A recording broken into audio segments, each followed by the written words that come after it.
وأيضا له مفاجأة.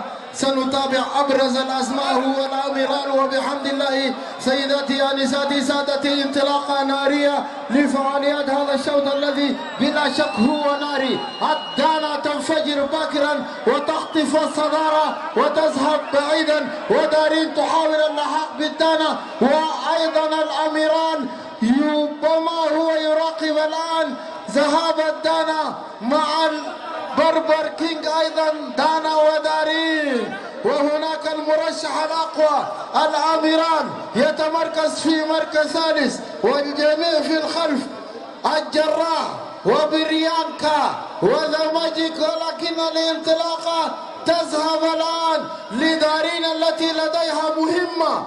وفي التراقب والمراقبة تذهب الدانا في مركز ثاني، ودارين تذهب في المنعطف الثاني، وأصحاب الصف الثاني هم الجراح وبريانكا وزماجيك. وأميرال تأخر للغاية، ولكن دارين تذهب.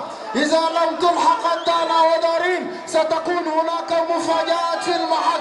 بريانكا تأتي، ماجيكا تأتي، دارين تحلق بفارق الأطوال. كما قلت إنها الدارين القادمة من الإسطبل الذهبي، لا تنسوها، فهي الأقوى.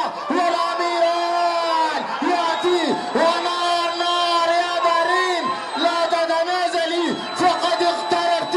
وزمجك يفعل السحر، والدانا قادمة وهاي، ولكن انتهى. أعلنها الآن باكرا إنها دارين، إن أولاد النار دارين وأميران.